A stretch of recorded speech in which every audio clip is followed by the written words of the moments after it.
क्या राजा पीटर एक बार फिर झारखंड की राजनीति में वापसी करने वाले हैं? क्या राजा पीटर फिर से तमाड़ विधानसभा सीट से चुनाव लड़ेंगे? क्या राजा पीटर को इस बार किसी पार्टी से टिकट मिलने वाला है? बात करेंगे इन्हीं मुद्दों पर आज की वीडियो में। जोहार, नमस्कार, मेरा नाम है अवंतिका और आप देखना शुरू कर चुके हैं द फोर्थ पिलर। साल 2009 तमाड़ के तत्कालीन विधायक रमेश सिंह मुंडा की हत्या के बाद यहाँ उपचुनाव होते हैं। उपचुनाव में तत्कालीन मुख्यमंत्री शिबू सोरेन चुनावी मैदान में होते हैं और उनके प्रतिद्वंदी होते हैं जदयू प्रत्याशी गोपाल कृष्ण पातर उर्फ राजा पीटर। राजा पीटर उस वक्त झारखंड की राजनीति में सबसे चर्चित चेहरा बन गए क्योंकि उन्होंने मुख्यमंत्री शिबू सोरेन को विधानसभा चुनाव में पटखनी दी और राज्य की सियासत में भूचाल आ गया।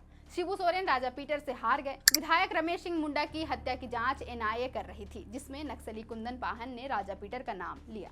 फिर 9 अक्टूबर 2017 को एनआईए ने राजा पीटर को गिरफ्तार कर लिया। राजा पीटर की जमानत याचिका निचली अदालत से लेकर सुप्रीम कोर्ट तक 2 बार खारिज हो चुकी थी। 13 दिसंबर 2023 को झारखंड हाई कोर्ट ने राजा पीटर को सशर्त जमानत दी। फिलहाल राजा पीटर पर अदालत द्वारा दोष सिद्ध नहीं हुआ है, इसलिए वो 2024 में विधानसभा का चुनाव लड़ सकते हैं।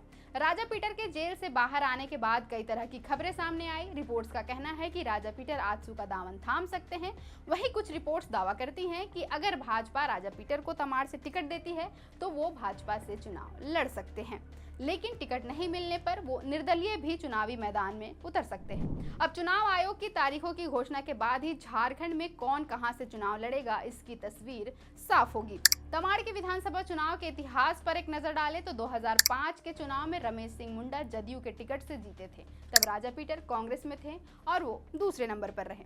2009 के विधानसभा चुनाव में राजा पीटर जदयू की टिकट से लड़े और जीते। उनके साथ चुनावी मैदान में पूर्व दिवंगत विधायक रमेश सिंह मुंडा के पुत्र विकास कुमार मुंडा थे, जो आजसू की टिकट से लड़े थे, लेकिन उन्हें हार का सामना करना पड़ा था। 2014 में आजसू प्रत्याशी विकास कुमार मुंडा ने अपनी हार का बदला लिया और कांग्रेस के राजा पीटर को हरा दिया। 2019 में विकास ने झामुमो की टिकट से अपनी जीत दोहराई। इस बार तमाड़ विधानसभा में विकास कुमार मुंडा के खिलाफ एंटी इंकम्बेंसी है। लंबे समय के बाद राजा पीटर की तमाड़ विधानसभा में वापसी होने वाली है। अब राजा पीटर चुनावी मैदान में होंगे तो मुकाबला दिलचस्प हो सकता है। अब वो किस पार्टी से चुनाव लड़ेंगे ये तो आने वाले वक्त में ही पता चल पाएगा। फिलहाल के लिए इतना ही। देखते रहें द फोर्थ पिलर।